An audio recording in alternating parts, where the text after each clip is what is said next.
Hi, my name is Khleif, and I'm the host of the Lifetime Cash Flow Through Real Estate Investing podcast. And every week I interview multifamily rock stars, and we talk about how they've built incredible wealth for themselves and their families through multifamily properties. So hit the like and subscribe buttons to get notified every Monday when a new episode comes out. Let's get to it. Okay, I don't normally do this, guys, but I want to pre-frame this interview that's coming because it's not along the lines of the interviews that I normally do. And if you turn it off, you are making a big mistake because, frankly, I believe the things that we're talking about here are probably the most important things we can talk about on a show like this.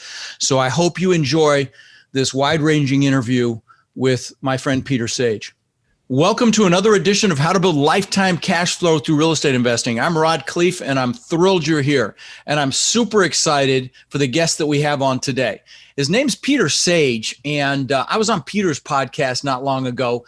But Peter is an extraordinary individual. So he has been awarded the Distinguished Brand Laureate Award from Asian Pacific Brands. And to give you an idea how big a deal that is, other people that have won that include Nelson Mandela, Steve Jobs, Hillary Clinton, Tiger Woods. You know, and he was also named one of the greatest leaders and entrepreneurs by Inspiring Leadership. And people that won that award were Sir Richard Branson, Elon Musk, and Mark Zuckerberg. So, you know, Peter also is a, former Tony Robbins guy like me. He spent a lot of time following Tony Robbins around the planet like I did. And also a very accomplished athlete. I could keep going here, but we'll stop there and let him tell you his story. Welcome to the show, brother. Hey, good to be here, Rod. And yeah, excited. It's always good to get on with you and get some energy going. Right. So, maybe you could take a minute and tell us your story. It's very, very interesting with ups and some serious downs. And let's start there, my friend. Yeah, all part of the fun. I mean, one thing I like to remind people of, especially when they hear a bio that people kind of frame as fairly stellar sometimes, it's I'm just a guy. Yeah, as you'll relate to this, right? We're just normal guys. We may have done some extraordinary things and had some extraordinary luck and some paths that we've been guided to go down. But I'm just a normal guy. And as soon as you put somebody on a pedestal, you minimize your own self by default. So I want to remind people of that. And I dropped out of school at 16. I've got no formal qualifications. I started my first business on flea markets, selling toys out the back of my car when I was 17.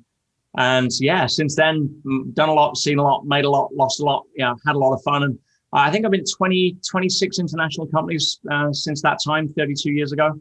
I've been unemployable now for over 3 decades.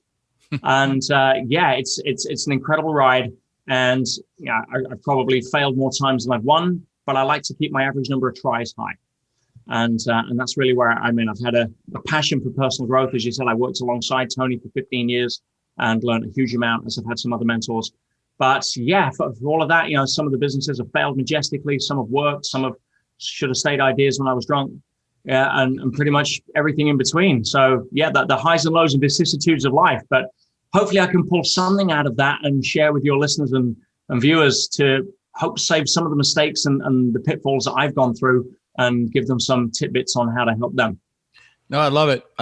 And a lot of things resonating with me when we talk about failures and majestic seminars as they were. I have the same background in that regard. But before we started recording, we were looking for topics and we fell on emotional maturity, which it relates to emotional intelligence, which is frankly one of the key precursors to success in anything, including relationships and certainly business. So let's expand on that topic, Peter. Why don't you take it away and tell us how you view emotional maturity, how you get there, and maybe give us some tools. Sure. I mean, I think everybody understands that we're living in a very unprecedented time right now. And if you go back over 2020 and certainly into 2021, there are people that are being crushed. And there are people that are absolutely crushing it. And the difference through all of that observation, you will find yourself, it's not intelligence. We know that. It's not street smarts. It's not motivation. It's not where you grew up, what your parents did. None of that. The key is obviously mindset. And mindset is directly linked to your level of consciousness, which is linked to your level of emotional maturity. Now, what most people tend to forget is that biological maturity obviously is not up for debate. we don't get to choose whether that unfolds or not. You and I probably look at a little different now as we did 30 years ago. We're probably going to look at a little different 30 years from now. And I don't care how many vitamins we take, how many creams we put on, we're going to age. That's part of the rule set when it comes to the physical world. But emotional maturity is a choice, which is why physical and emotional maturity are not correlated. In other words, I'm sure we've had experiences of seeing a lot of emotional teenagers running around in some very adult bodies. And if you do not change your level of emotional maturity, I can pretty much guarantee that nothing in your life will really change. You will have variety on how you experience the same levels of emotion, states, finance, etc., but you are never going to go through that glass ceiling, if you like, unless you work on the person in the mirror. And if you don't know how to own your emotions and you have them own you, then I'm sorry, you're a walking remote control for everybody else to play with, to push your buttons. And so, for me, it is a key. And I've looked at this for a long time. Human behavior is really the area of expertise that I've gone into for the last majority of my 3 decades in personal growth, which is an area most people don't tend to focus on. They tend to focus on the tactics, the what to do, the how to do it. Very few people are looking at who's the person that's meant to be doing it. And how do we work on that?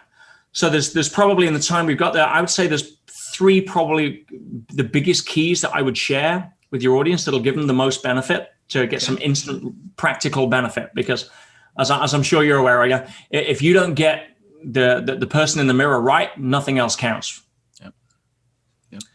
So, completely agree. And that person in the mirror to improve in every area of their life every year as well. So, and in emotional maturity, I think I have to agree with you. I wasn't sure what you meant by the definition, but now I get it. And it's without question the most important piece. So let's hear it.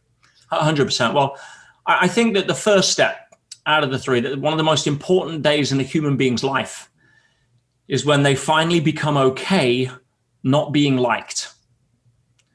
And we should really teach this in schools, because so many people right now are becoming these giant adaptation machines. They are running around looking for somewhere else to reattach their umbilical cord, seeking approval, validation, recognition, acceptance, and essentially trying to avoid its opposite, rejection, judgment, etc.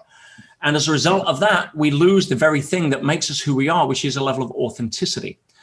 And the biggest thing that stops that is what I call this sticky, nasty substance that most people spend their life swimming in, called G.O.O.P, G-O-O-P, the good opinion of other people.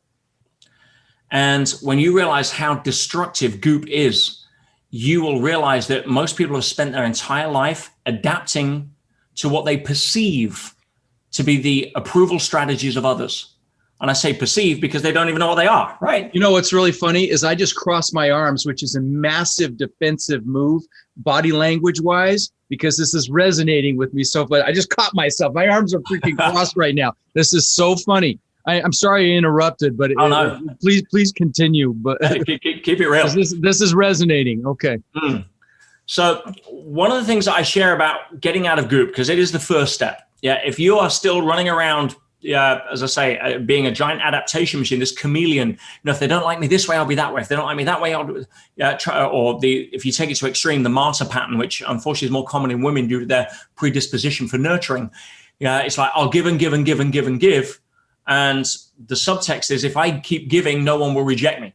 Mm-hmm. And therefore we burn out, we give until we're empty. And then we wonder why the world continues to beat us up. So when it comes to getting out of G.O.O.P, I like to share a metaphor. It's very powerful. And if people really take this to heart, they can have a real breakthrough here.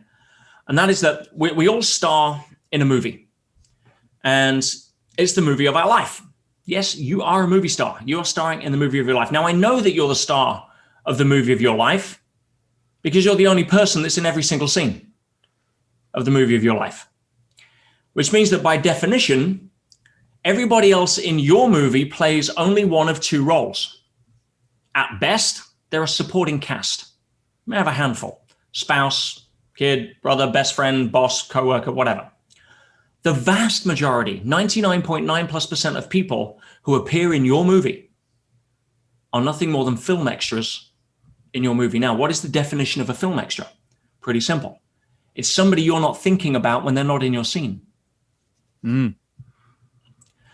Now, we walk around, here's where it gets interesting, because we walk around, obviously, as the star of our own movie, knowing that we're the star of our movie. And because of that, we make the fundamental mistake of thinking, because we see ourselves as the star of our movie, we think everybody else sees us as the star of our movie. Challenge is, they're in a different movie. They're starring in their own movie, which means by definition, obviously, we play one of two roles in everybody else's movie. Maybe, at best, a handful in your lifetime, supporting cast, depending on the act you're in. Vast majority of people in your movie see you as nothing more than a film extra in theirs, which means they're not even thinking about you when you're not in their scene. Now, a way to encapsulate the awareness here, and if people are listening, tattoo this on the inside of your eyelids. This will get you out of goop if you allow it to, if you own the awareness. The reality is that most people don't care enough about you to bother to give an opinion, let alone reject you. Why? Because they're too busy being worried about what they think you're thinking of them. Yeah. Case closed. Yeah. Now this is resonating, which is why it's so funny. I caught myself getting defensive because, if anyone of you that's listening that's ever heard my story, the question I asked myself for decades was, how can I show them I'm good enough? Which of course presupposed that I wasn't. And so I was caught up in what you call goop, no question, giving a crap what other people think.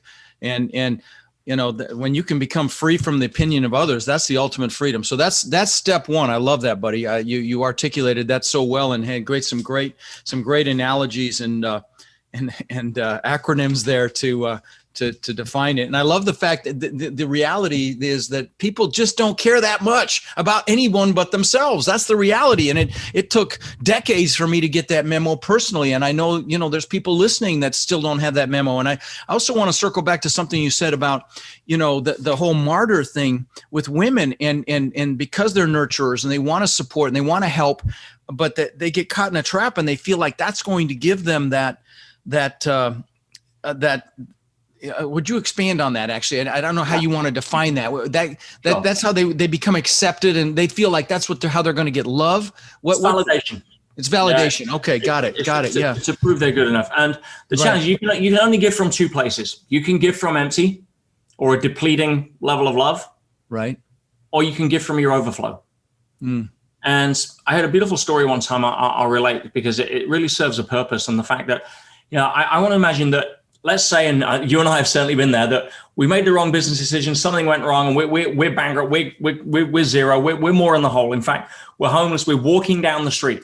Yes. And we've got our last $2. Yes. Looking at it and thinking, are we ever going to see money again? Where's my future? All that uncertainty.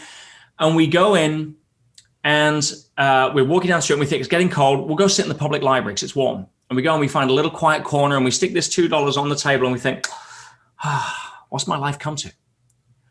And just as we're contemplating that, all of a sudden, somebody comes through the door. It's one of these weird looking street people with the frazzly hair and the goofy moldy teeth and sort of weird. And they look at you and they look at the $2 and they run in, they snatch the $2 and they run out. Oh my God. I mean, how do you feel? That was your last $2. Now hold that thought. We'll rewind. You're walking down the street, same $2, same scenario. You walk past a newsagent, you think, something, what have I got to lose? You buy a lottery ticket. You win $10 million. Life-changing, unbelievable. You've never seen that much money. You actually go and take the money in cash. And now you go back to the library, you got these 2 suitcases, you're feeling like, what is my life going to turn into now? And you take out the money and you stick it on the table, $10 million. And this street person, frazzly hair, moldy teeth, pops his head in the door, looks at this pile of cash on the table, runs in, snatches $2 and runs away. Now, how do you feel? It's like, man, right. If he needs it that much, maybe I should have given him 10. Now, the challenge is most people are walking through life with their last $2 of self-love. And as soon as somebody makes a comment As soon as somebody appears to withdraw love, as soon as somebody says something, it's like snatching that $2 off the table, and now you feel like crap. As soon as you're able to give yourself $10 million of self-love, people can say things, people can, you understand that they're just having a tough time. They're just trying to deal with their own homeless situation or lack of whatever it is. And focusing on understanding and working from giving from your overflow rather than trying to give, oh, let me give one of my last $2 to this person, so hopefully they'll love me. And of course, it doesn't come back. And now we feel more depleted. We're never going to get to our overflow from there. You can give because it's who you are. It's what you do. And you're coming from overflow because you've given to yourself first. Or you can desperately try to do things for others in the hope that they won't reject you and will accept you. And somehow you'll get more rewarded, which will never happen. But can I give a twist to that? Please do. Would you agree that if you want love, give love? Most people don't know how to love themselves in order to be able to feel the love to give. Okay, fair enough. I try to tell people, if you want something, give it. You want happiness, give happiness. Smile at people. If you want love, give love. You want money, frankly, give of your time or give money. But yeah, you're right. It is sad. The people that don't have that love bank account filled up, it's very, very difficult to really associate with what I suggested there. Well, so what's number two? That was awesome. What's number two? You're welcome. So yeah, second key to emotional maturity. Yeah, we talked about the day we first become okay not being liked. The second is a real seminal moment in a human being's life where they wake up to the reality that life is not a comfort-centric experience. It is a growth-centric experience. And all of a sudden now you realize that, the only way we grow, go to nature, go to the human body. The strongest trees grow in the strongest winds, not the best soil. You go to the gym. How do you grow in the gym? By pushing yourself past what you think you're capable of doing, so the body gets the message as part of its programming to return with a better version of itself. So if you were born into the gym of life and you didn't know you were an athlete, imagine showing up to the gym. You got this psychotic person called a personal trainer that's trying to make me do press-ups until I throw up, run on the treadmill until I faint, and do all this stuff. I'm like, what's your attitude going to be towards the workout? You're going to resist it. You're going to have to, if you got to do it, you're going to tick the box just enough to lift just enough weight to show that you've done it, to get the hell out of there. Hey, it's because you have no idea of why you're there. Now, if you know you're an athlete, and you know you're here for the gold medal, if the gym's shut, you'll find a different way to train. Now, if the personal trainer's not making you throw up in 30 minutes, you want your money back. And looking at life from two different vantage points. People that live from a comfort-centric experience see life from the perspective of the muscle fiber. Yeah, you're on that last burning rep and it's screaming. It's sending messages to the brain. What the hell are you doing? Send pain, send pain. Tell them to stop. You're breaking me down. We're getting destroyed down here. But if you take the perspective of the athlete, you're proud that you can bust out that personal best and not lift your arms for the next 20 minutes because you understand that you're there to challenge yourself. See, we're not born right to avoid challenges. That is the psychosis of this 20th and 21st century, comfort-centric, commercial, buy this to make your life better kind of programming mentality that robs you of your ability to become stronger. Yet steel is forged in a furnace, not an ice tray.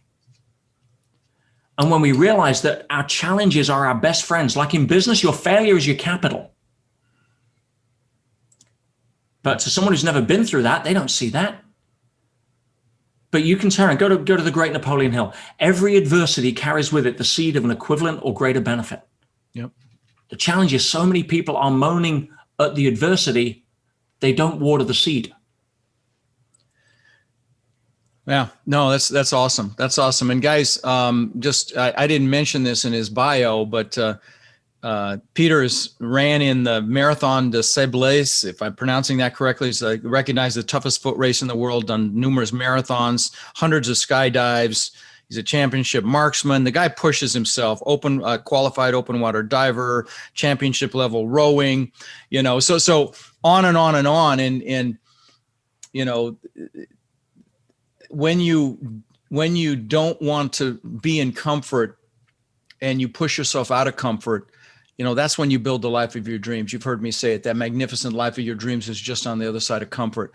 Tony Robbins says the quality of your life is in direct proportion to the amount of discomfort you can live with.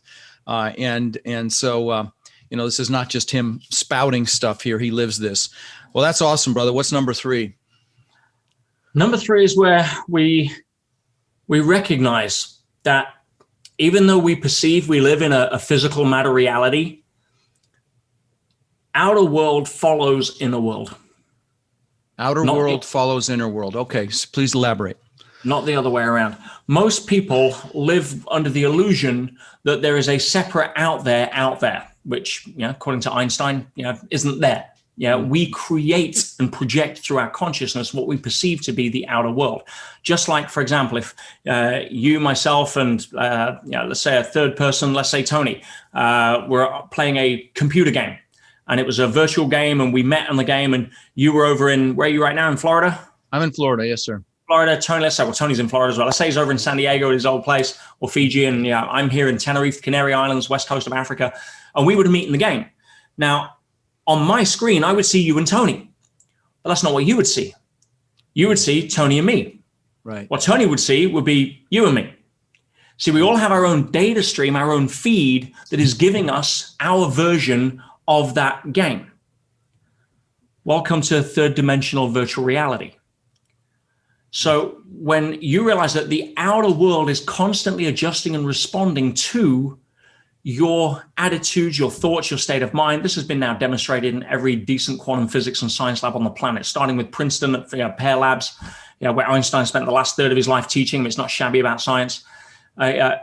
We know that the outer world is influence. Reality is subject to influence. And the way that I looked at, tying it back to levels of consciousness, is that imagine that you, and pulling in the movie metaphor here, that your movie you're not happy with right now because it seems like it's a drama. It's a soap opera. There's always something going wrong. There's drama everywhere. You solve drama at the dinner table, you go fill up with gas, there's drama at the freaking gas station. You're in a drama. And what you're trying to do is fix the movie from scene to scene. Right. You're trying to solve the drama, each scene that it pops up in, but it keeps popping up. Right. What you don't realize is that the script writers are writing drama. I don't care what your label for the script writers are. If you're a biologist, you'll call it evolution. If you're a scientist, you call it a quantum physicist, you call it the field. If you're religious, you'll call it God. I don't care. If you're spiritual, you'll call it divine. I don't care what your label is. The truth with a capital T is we don't know the truth. And as soon as we learn to live in the space of that question, we can unhook from judgment and start to build models that'll give us practical benefit, recognizing that from our perspective, they are just a model at our level of understanding. But imagine you've got a 10-story office block. And on each floor, you have a series of scriptwriters that are writing a different genre. The lower floors are writing drama, soap opera, horror show. You move up, you get more into the rom-com, chick flick. You go up, it's more of an action comedy. Then you get to the adventure. Then you get to the inspiring movies on the top floor. Now, what most people are doing is that they are complaining at the movie from the floor they're on. And they're trying to grab hold of the pen of the scriptwriters and force them to stop writing drama and start writing comedy. Well, not going to happen. It's not their job. Your job is to go into the elevator and press up. Your job is to raise your own game, to raise your consciousness. So give us some practical tools for doing that, because that metaphor is very simplistic. Help us out here. I'll make it even more simple. More love, less fear. Okay. If you want the binary equation of life. Now, in other words, are you still running off egocentric patterns? Are you worried about what other people think? Are you trying to set goals so you can get something in order to prove something or avoid some fear or whatever it may be? Is it self-centric? Is it egocentric? Or are you crossing that level of emotional maturity by raising your consciousness to a point where you are more ethnocentric, or ultimately, as Tony would say, world-centric, spirit-centric? It's a continuum. Yeah. Do you pick the litter up in the park because somebody's watching, or do you do it because it's who you are? Right. Are you more likely to raise the significance of other people or seek to get their approval by trying to raise your own significance? Right. These are the factors based upon levels of consciousness and how you press up in the elevator. Yeah. Are you coming from a place, of authentically trying to be more kind, less judgmental, more humble? Or you're running around with a chip on your shoulder trying to prove everybody wrong, because in order for you to feel good about yourself, you're so externally validated, you need agreement from others to feel good about your own decisions. Yep. And if they don't agree, then you're going to prove them wrong. That was me. Yeah, no, and I know there's a lot of you listening. Hopefully this is resonating with you guys.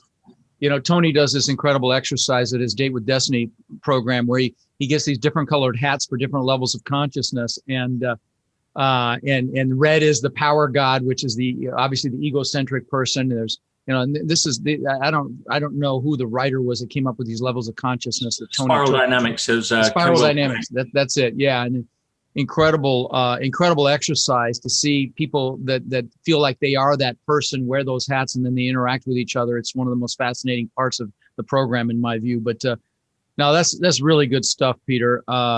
So guys, if you want to check out Peter's stuff, he's at petersage.com, SAGE.com. And,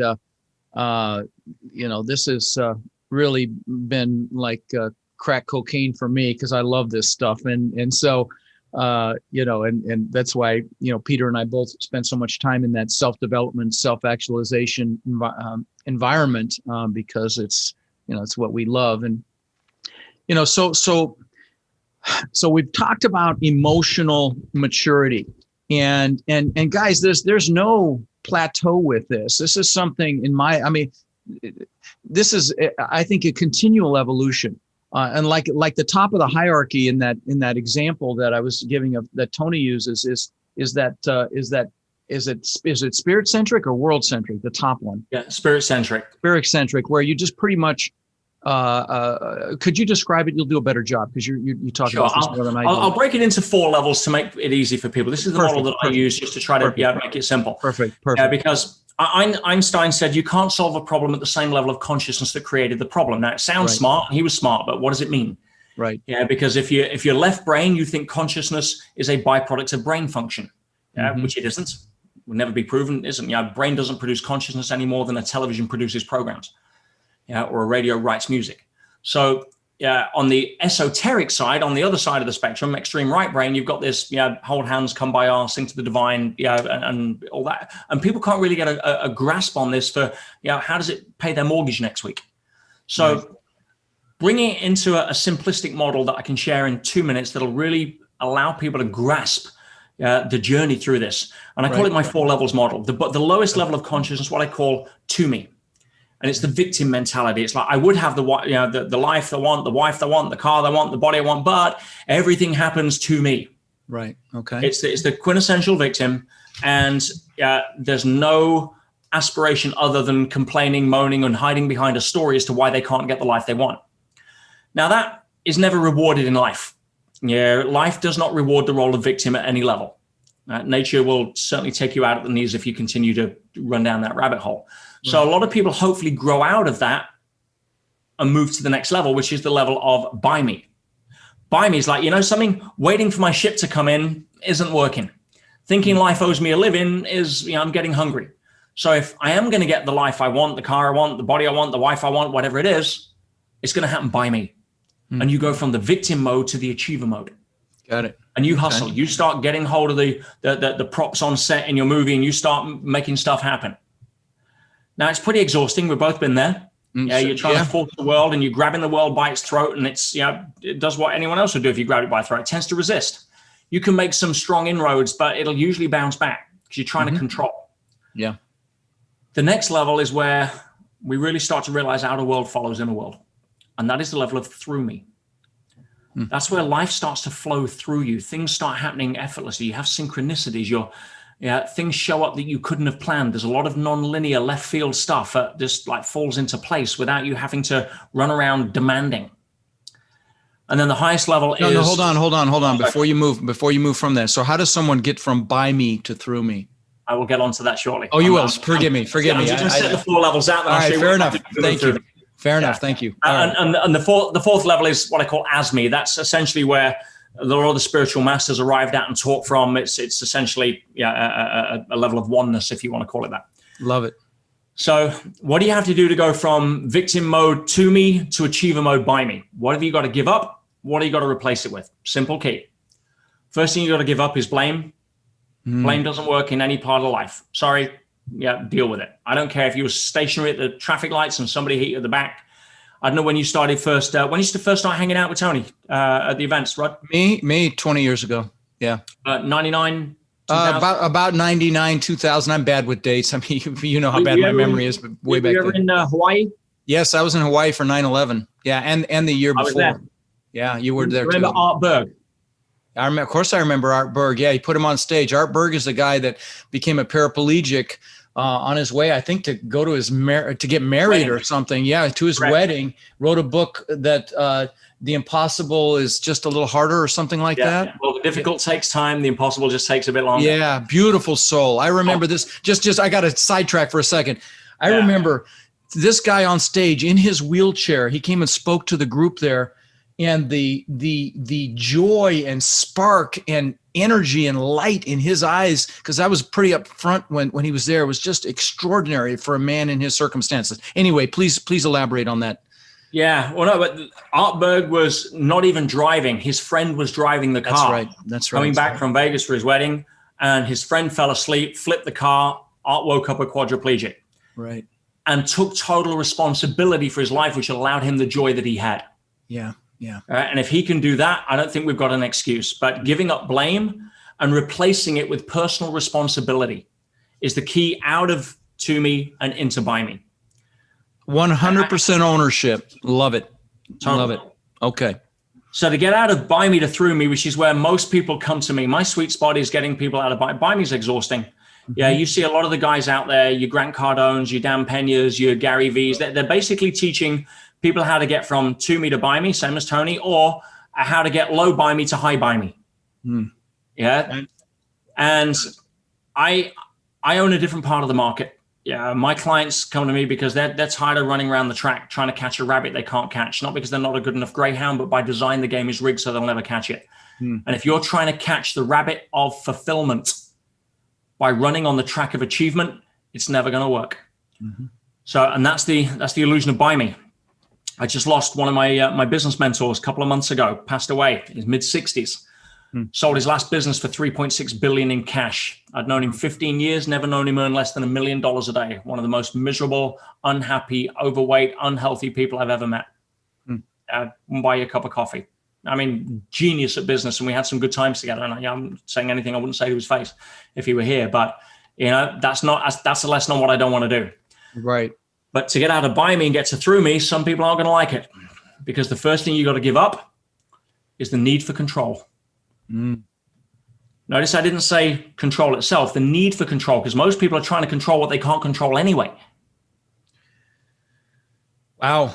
That's a real eye opener for me. I got to tell you personally, because I talked about what had just happened in the last couple of weeks, and one of the biggest issues as a result of all that was my need for control and my lack of it. So I'm still in the buy me. Please continue. Wow, that's really eye opening.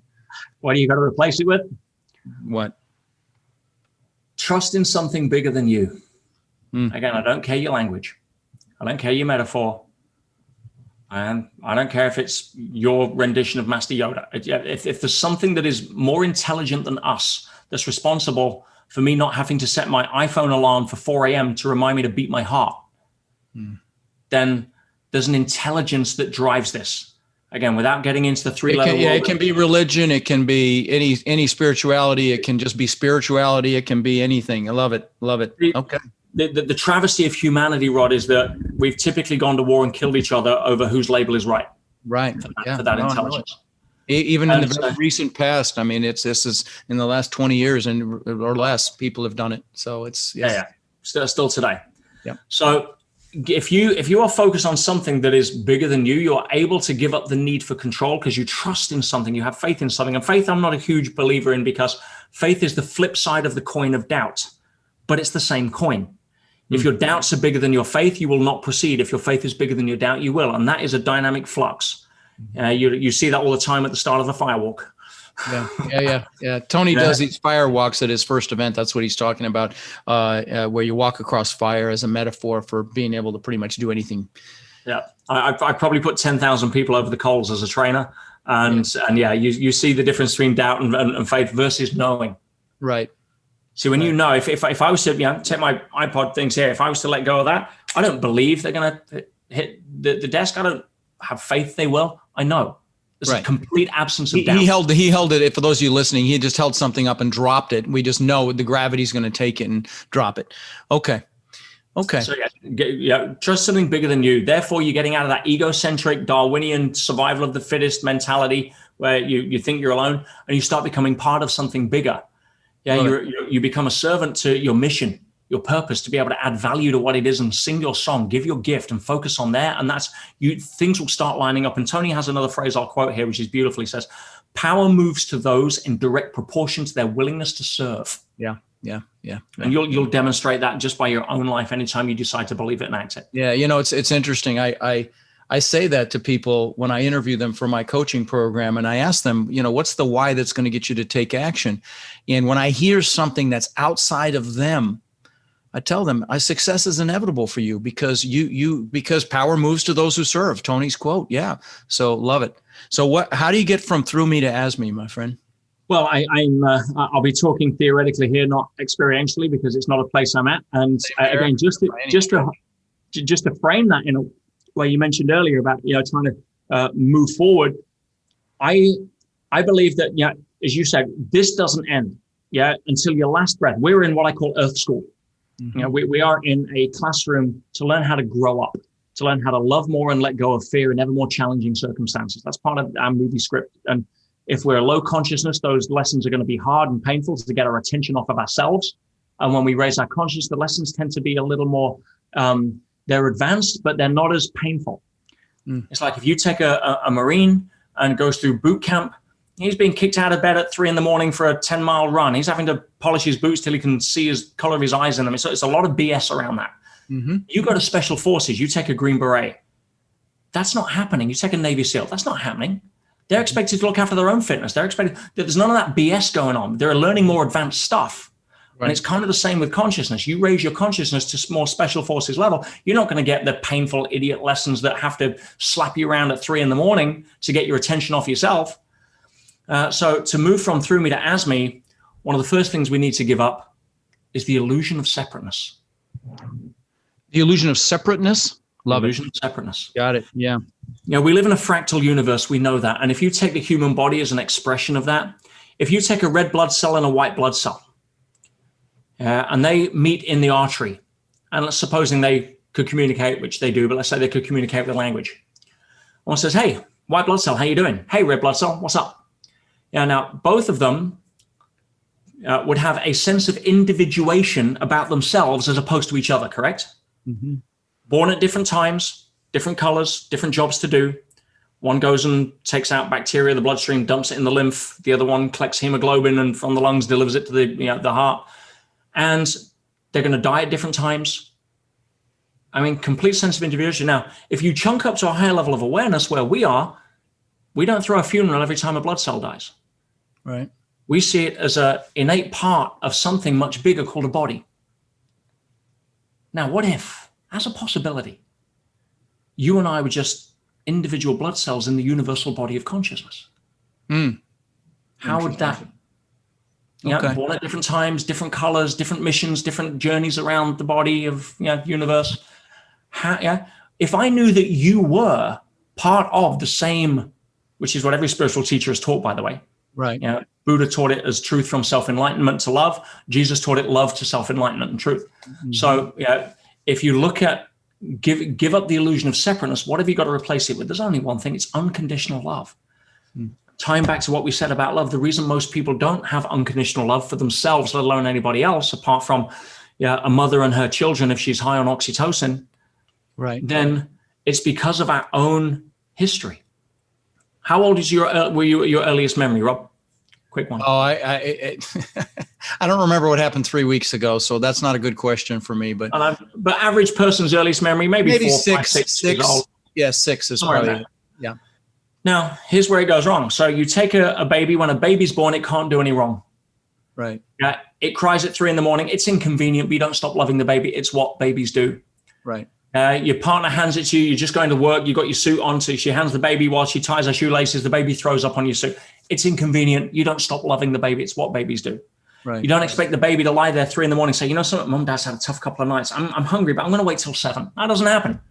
Right? Now, when a baby gets about 2 years old, this is the nature of the terrible twos, by the way.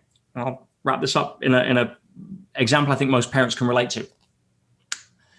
If you've had 18 months, 2 years of knowing that you are the center of the universe and everybody goes around you, but now all of a sudden there is a two-way communication. The mom and dad talk to you. As soon as you know that there's an understanding, they start imposing a model of the world that if you behave a certain way, the perception of the child is that love and approval is given. Mm-hmm. And that if you don't, the perception of the child, irrelevant whether it's true or not from the parents, who obviously love the kids still, the perception of the child is that love is not as forthcoming. So the time we get to our earliest memory, 6 years old, we've had 2/3 of our lifetime conditioning that love has to be earned by good behavior, by being a certain way, by acting a certain way, by pleasing other people, by not doing things wrong. And we spend the rest of our life projecting that into our own relationships and life. Yep. And if we learn that unconditional love is unconditional. See, most people don't forgive because they think forgiving somebody is the same as condoning the behavior that they did. They don't separate. There's a difference between a person and a person's behavior. And we could go down that rabbit hole on a whole other podcast. Yeah, we're bumping up against time here, but this is great stuff. I really, really have enjoyed this. We gotta call it here now. But Peter, what a joy, what a pleasure this has been. And we're gonna need to circle back at some point, have you on again, because I know there are other topics that you could just kill it with. Listen, I appreciate having you on, my friend. This has been a lot of fun, and we will definitely need to circle back again and pick another topic that like this to explore with you. It'd be a pleasure. It really would. And anything I can do to add value to you or your tribe, I'm here to serve. I try to give as much value as I can in the time that I have. I'm usually a bit like you. Even in today's world, I'm still traveling. I'm in Bulgaria last week, Mexico next week. Then I'm in the States. I'm actually over in Florida in about 3 weeks. So yeah. Oh, listen, if you're on the West Coast, for God's sakes, reach out so we can have a meal. I'd really enjoy it. Okay, buddy? Seriously. I'd love that. That's it. Yeah, no, keep doing what you're doing, Rod. You're inspiring so many people. Your story's like incredible. It proves that, as we started this off, everybody can do it. And it's been a real pleasure to be here. Thank you. Thank you, my friend. Rod, I know a lot of our listeners are wanting to take their multifamily investing business to the next level. Now, I know you've been hard at work helping our Warrior students do just that using our ACT methodology, which is awareness, close, and transform. Can you explain to the listeners how they can get our help? You bet. Guys, we've been going nonstop for 3 years, building an amazing community of like-minded people. And our coaching students, which we call our warriors, have had extraordinary results. They've purchased thousands and thousands of units. And last year, we did over 1,000 units with our students. And we're looking to grow this group and take it to the next level. We're looking for people who want to follow a proven framework that's really step by step, and then leverage our systems and network to raise equity, to find and close deals, and to build partnerships nationwide. Now, our warrior community is finding success in any market cycle. So if you're interested in finding out more about how you can become more of our incredible network and take advantage of the incredible opportunities that are coming very soon, apply to work with us at mentorwithrod.com or text CRUSH to 41411. That's mentorwithrod.com or text CRUSH to 41411.